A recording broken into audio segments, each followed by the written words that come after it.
Welcome to the Angry Ewok channel, and today we will be discussing the Separatist Alliance.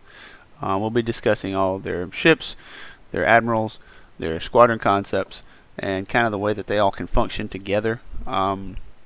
This will not really touch on the new stuff because we just don't have enough cold hard data on them. We have some pictures, we have some speculation, have a couple cards, but we will not discuss them with any kind of detail. So we'll include them in the Separatist fleet more comprehensively once they're released, but as of now we just don't have enough data to make those kinds of statements. So right off the top, we'll start with the admirals. You have a choice between Count Dooku and Kraken. They're the same points, so points are not a factor. Gonna be honest, not real impressed with Dooku. Dooku seems good on the surface. He pushes out raid tokens. That can be good, but I think he's a bit of a noob crusher and not actually very good against a seasoned opponent.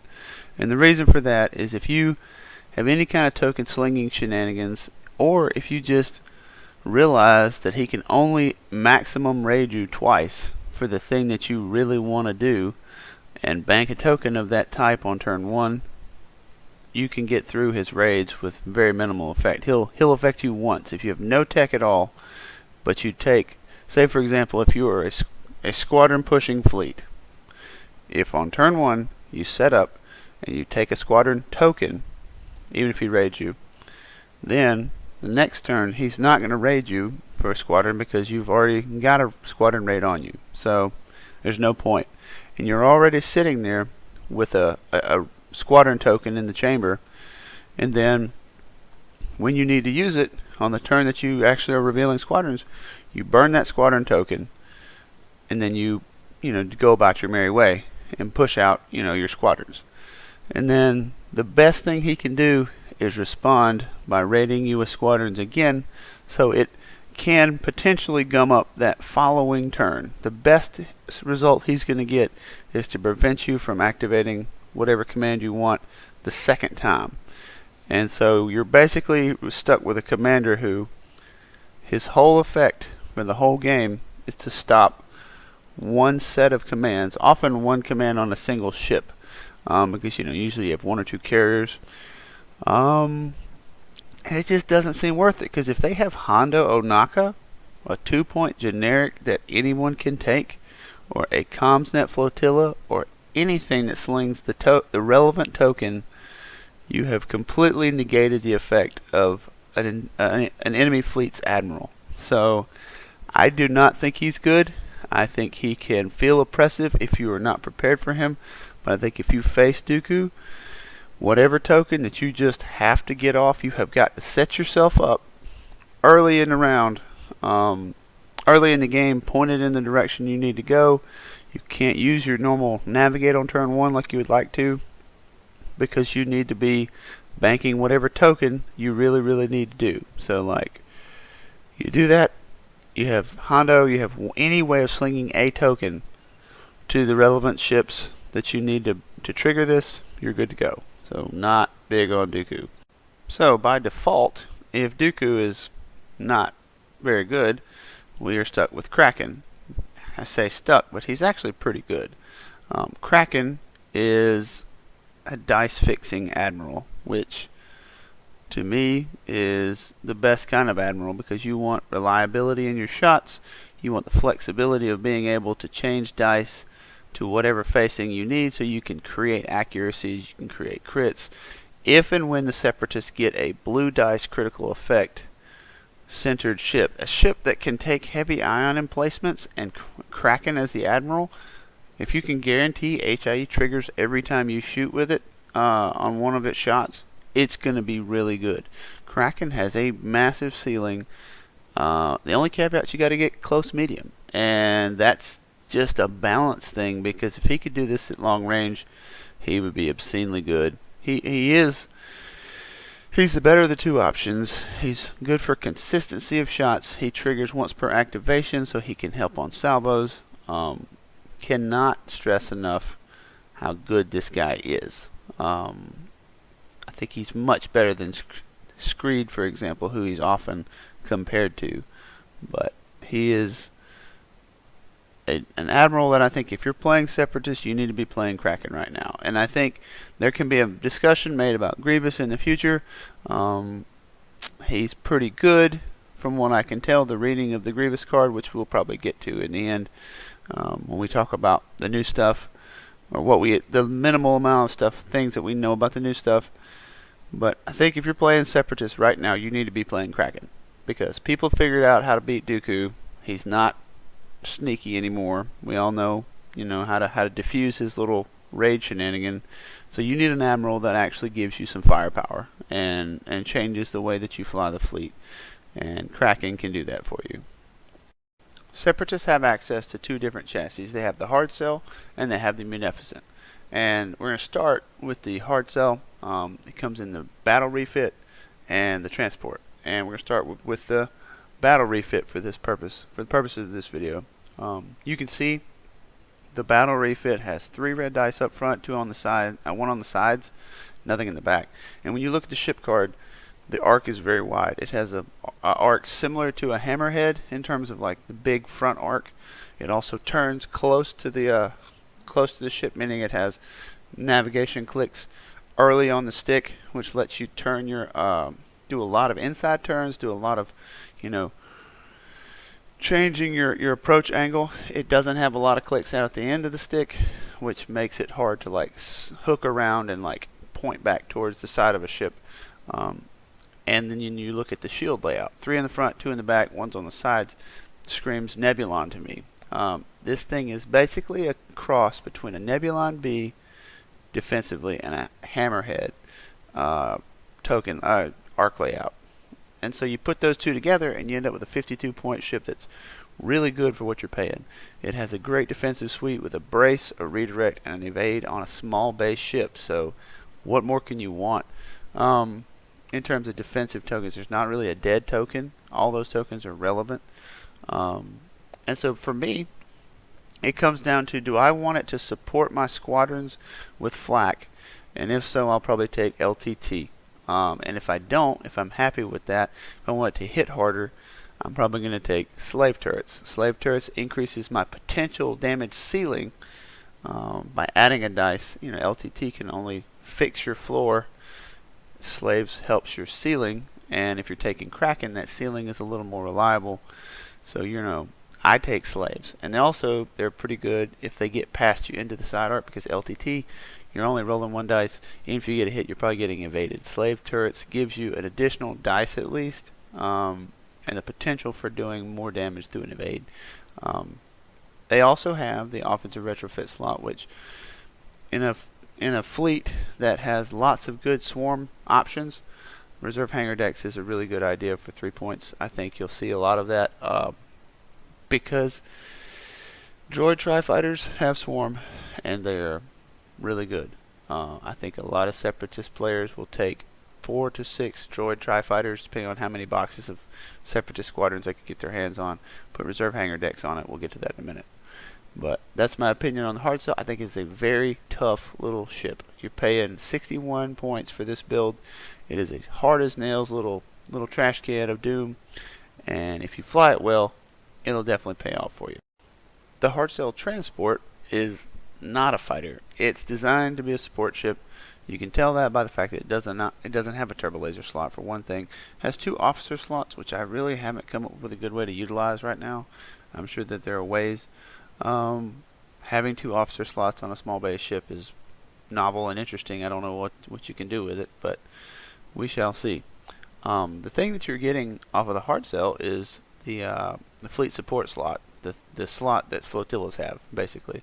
So a lot of times if you're taking a bomber wing, you'll see a Hardcell Transport toting a bomber command center, which just makes sense. And it also has a support team slot. So you can take engine techs, you can take fighter coordination teams if you want to move squadrons, but that's really not a big deal with Separatists because they're mostly speed 4. You can take projection experts. Basically anything in that support team vein is available to you, but this ship is pretty much a support ship. It's not great at shooting. It has very little access to dice fixing because it doesn't have a turbo laser slot. So I would not rely on it to do a lot of damage for you. But if you need something to keep your bombers re-rolling dice, This is your trash can. The titles are both notable here. Beast of Burden and Foreman's Labor are both good titles, and they do two completely different things. Foreman's Labor just makes your battle refit a little more durable. It gives you the ability to exhaust and cancel 1 damage on a shielded facing, which is nice because you have, weak sides. Typically, you look at this thing, you think, well, I'm going to bomb it in the side with a bunch of squadrons, and that's true. This will get you the first, take the first damage away, and you can redirect to your front or center back. Makes it a little more durable to squads. If you're willing to pay 5 points, I think it's a good upgrade. You'll usually get 1, maybe 2 uses out of it before that ship even gets focused down. So you gotta really think to yourself, is it worth 5 points to cancel 2 damage, basically? It's typically what you're getting out of it. Beast of Burden, I think, is the more interesting of the two, because what this does is it allows it to sacrifice the use of its tokens. It can exhaust its tokens to unexhaust tokens on a friendly ship at 1 to 3. So, just like the picture, it wants to tuck in beside a bigger, stronger, more important vessel.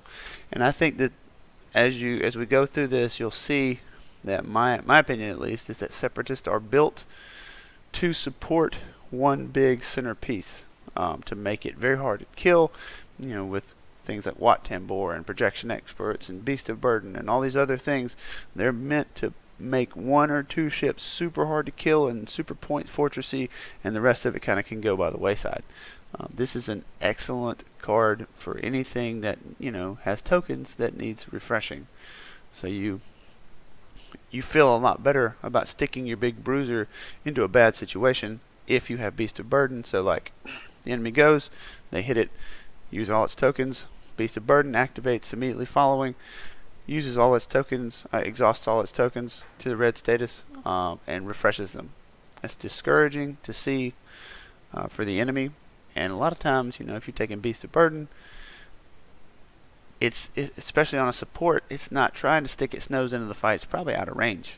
Or if you're flying it correctly, to get access to Beast of Burden to punish the use of the tokens, it should have to fly over and around and through your big ship. And so if you fly it right and keep them close to each other, it can be a pretty effective, consistent benefit to you. And I think that Beast of Burden will only get better as they get large base ships. You give the Separatist a big centerpiece bruiser like the Providence, and then you'll start to see this become more of a problem, because it'll make that thing even harder to kill. So just so we have a visual, I'm going to go through what I think is probably the most efficient way to use a hardcell. And this is basically just built on what the ship's arc layout is and what its dice capabilities are. Just bear with me. This is an ideal circumstance. You won't probably achieve this when you play with it most of the time, but you got to know what you're aiming for before you have any chance of hitting it. So we have a hardcell facing off against a Star Destroyer. Obviously, it'd be part of a greater fleet. What you want is to pick an attack vector that's not directly in front of the Star Destroyer, because with it turning from early in the stick, it's not going to be able to loop out and hook and get its front arc back on the Star Destroyer. So it's kind of going to have to face it a little bit, and you don't ever want to stay in front of it. So you're going to either take this green looping approach to the right, or you might try, if you have first player and can activate and get away, to undercut it to cross in front of it. Though I really advise against this. It is almost never a good idea to try to cross the face of a big offensive front firing ship, especially if you have a one side. This is typically not the right answer. So we want to be able to wait the Star Destroyer out, ideally, and let it approach to within red range. So we don't get shot, wait till it comes into red range, get our full attack, bang. So we're hitting the Star Destroyer on the nose. 3 dice, slave turrets makes it 4, potentially Confire making it 5.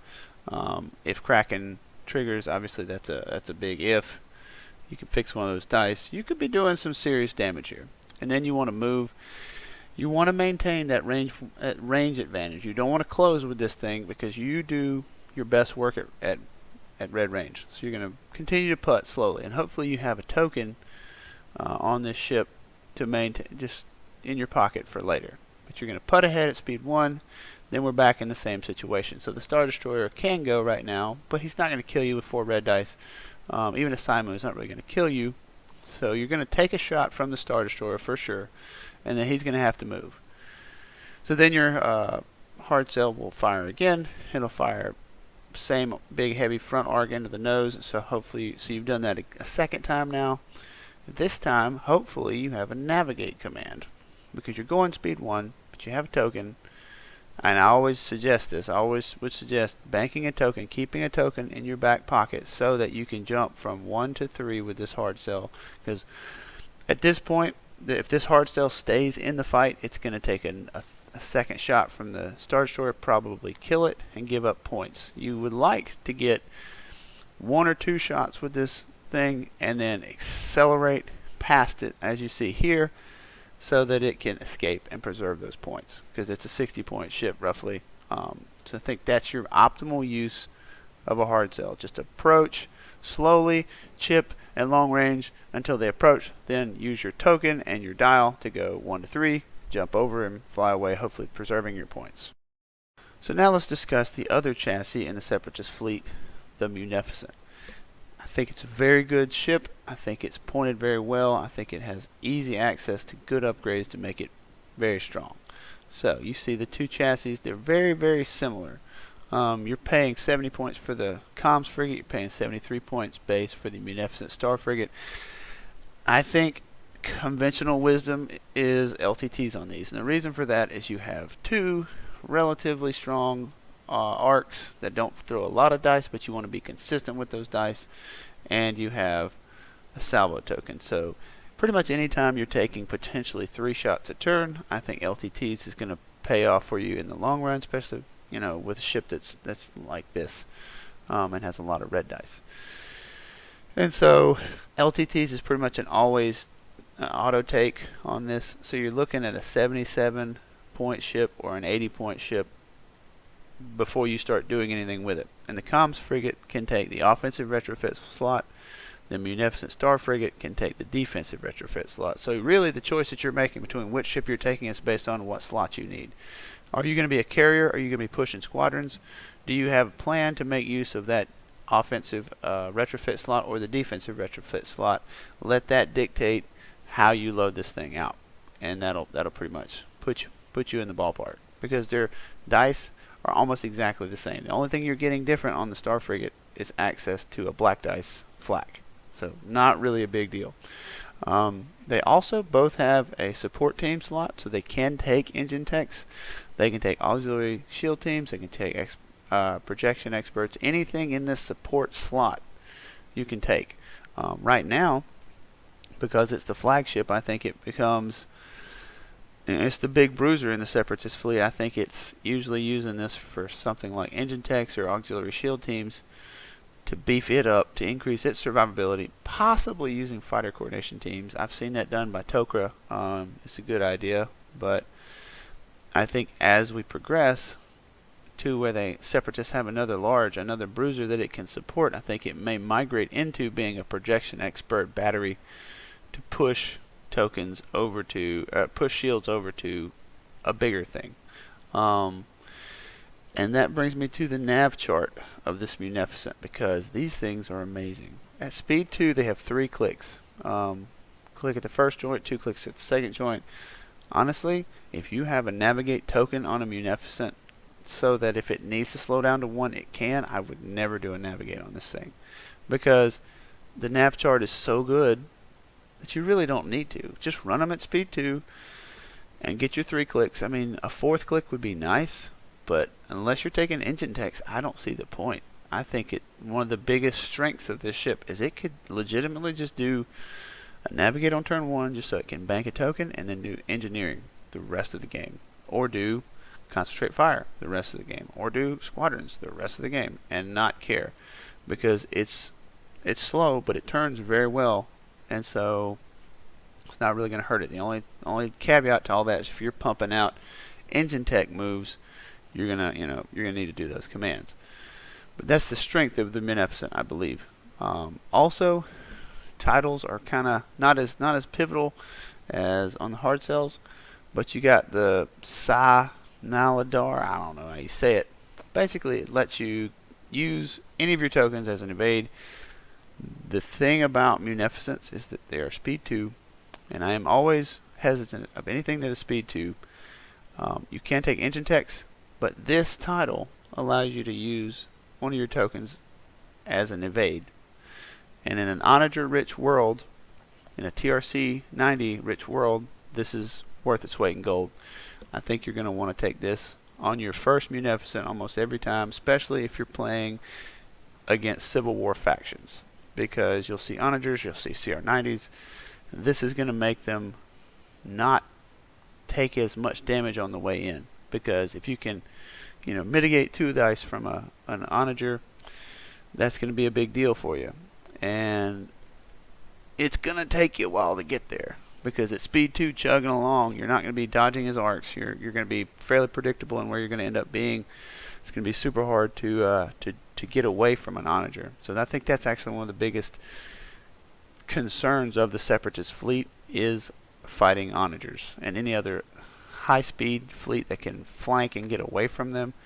I think they're pretty good at fighting clones, pretty bad at fighting fast-moving ships and long-range firepower. So again, let's go over the ideal engagement for a Munificent, just so that we have an idea of what we're trying to achieve. I'm going to use the Star Destroyer again, just because everybody knows and has fought or has some experience against Star Destroyers. Obviously, this changes a lot with whatever you're fighting, but hopefully you're set up outside of range in this position here. Your double arc is bang on the front of this thing. There's no way it's going to avoid that arc. Probably going to take a double arc, unless it's JJ. And so it'll move in. There you go with your double arc. You can fire front, you can fire side, trigger your LTTs on both shots. And then you got the ability to move. I don't know what your command was, but even with your native speed 2 maneuver, you can do something like this, which is, again, a nice double arc. So now, bang, you're sitting down, presenting your front, maybe your side to him, but you're sitting down in a double arc, threatening him with 4 dice off the nose, 3 dice off the left side, and if he shoots you back, which he will, you can potentially salvo him if he doesn't lock it out. So, very good position. Star Destroyer goes, he moves in, he tries to slip the arc, which is, you'd want to go early with the Star Destroyer to slip the arc. He might slip it, he might not. Here we actually do have a front to side arc shot, so you can go front to Munificent front to Star Destroyer left side, and then Munificent left side to Star Destroyer nose. So you hit him twice, bang, bang, and then again, just with a natural move, just 2 clicks at the end, jumping over the arc into the side arc and sitting down. So you've hit him twice at red range, twice at blue range. Now you're jumping over him, hopefully preserving your points again, trying to give yourself an escape vector, and he will probably have a hard time getting away from a following shot from your left side. So you're probably going to get to chip him again.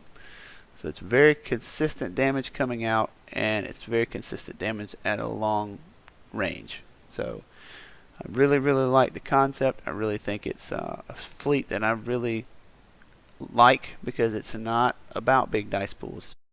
So let's talk about Separatist Squadrons. I think that, true to their theme, they have pretty good generics. I think that the Hyena Bomber is very good. I think that the Swarm Vulture and the Swarming Droid Tri-Fighter are very good.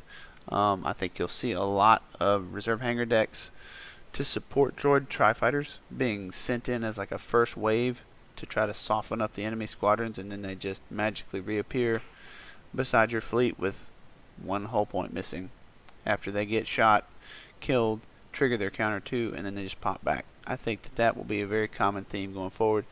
I also think that because the Separatist fleet does not currently have a big bruiser, doesn't have a way to just burst down a target, one of the risks of that fleet style is that you chip and chip and chip and chip, and you grind up a target, and it gets concerned, and it hits the gas and flies by you and leaves. And all the time and effort that you put into trying to grind that ship down is mitigated because escapes at speed 3 and gets past a lot of your guns and survives.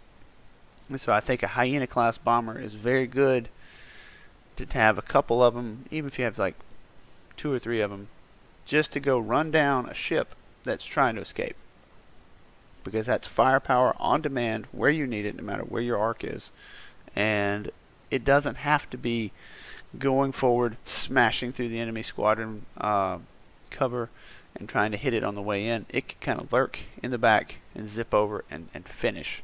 So I think a lot of Separatist fleets, if you're going to play Separatists, I think you need some kind of bomber contingent to finish wounded ships. The aces are okay, I guess. I have very little experience with them. I usually use DBS 404 because an extra dice is pretty good, turns out. The rest of them I really have very little opinion on. I've seen them used to good effect. I think you're really taking them mostly for the tokens. Having braces and evades, braces and scatters is probably what you're really looking for here. But I don't want to speak to something I have very limited experience with, so I usually just run vultures and hyenas, so I'm not going to speak to that. So let's talk about a potential Separatist fleet engagement. How does it work as a group? So we got 2 ships, Imperial 2-ship kind of build, just for, I don't even know how many points that is, but just something to give you a reference. And then we've got 2 Munificents, 2 Hardcells, we got some vultures in the middle. And so what they want to create, as always, is a kill box. And so red is my projected path for my Munificents, green is my projected path for my Hardcells. I think that the ideal is for these Hardcells to be deployed at 1, and then their first turn to take a token, so they're at so they have the potential to jump to 3 at any moment with a nav command. And the Munificents want to arc to the right, present their big side arcs, so that if these squadrons decide to try to push the issue, they can start hitting them at red range with their flak. And that's another big reason to take Munificents. LTT on red dice flak ships is amazing, either to burst down a single target or to put out a long range, very reliable flak screen. And so being able to present 2 of those to the enemy fleet and as they try to close is very good. You do that with some vultures and you're starting to really chew through, especially generics. And you'll see as the fleets close, these are the arcs on the Munificents. That Star Destroyer is going to be hit at some point. He's going to fly into those arcs. You're trying to get him to fly into the double arcs, and you can see where they're sitting. So again, this is an approximate end of the next turn. The enemy squadron's engaged, the vultures jumped on them. Hopefully your Munificent is okay, but you can hedge that. You can put the vultures on the corners around your ship so that when they come in, they don't get to just plow right into your Munificent. You can kind of absorb that. You'll take some squadrons losses. You may have reserve hangar decks. You pop them back up. You just make it really annoying and frustrating. You try to basically nullify their squadrons. And then so we're looking at the arc situation, and it is pretty good at this point. We got arcs. We got double arcs from one of the Munificents. Both of the Hardcells are in range. I mean, look at the fire arcs we have here. So all of these different, all those white lines indicate an arc that can fire on this Star Destroyer where it currently is, and there's really not a lot of places for that Star Destroyer to move to take those arcs off of it. Now you are flying pretty tight. These Hardcells are kind of activation locked to go later in the round because of the Munificent in front of them. That's kind of you'd like them to be farther out so that where they can continue to move and not be activation locked. But other than that, it's a pretty nasty kill box that we've created here. Now that being said, you're in it. There's no that Star Destroyer is going to either go down or it's going to plow through your ships and fly through it. There's not going to be a lot of delaying the engagement and trying to swirl out of this. Because of the speed 2 of the Munificent, it tends to brawl. it tends to stick its nose in there, do as much damage as it can, and try to jump over the arc. But in this particular case, it's them or the Star Destroyer. One of them's going to have to go down. You've created a slugfest, and they're going to go toe to toe until one of them goes away. And so, really, the way the fleet flies after that is very much dictated by how the shooting goes. And I would stake a lot on the fact that that Star Destroyer does not come out of there. You may lose a Munificent, but that Star Destroyer does not get away.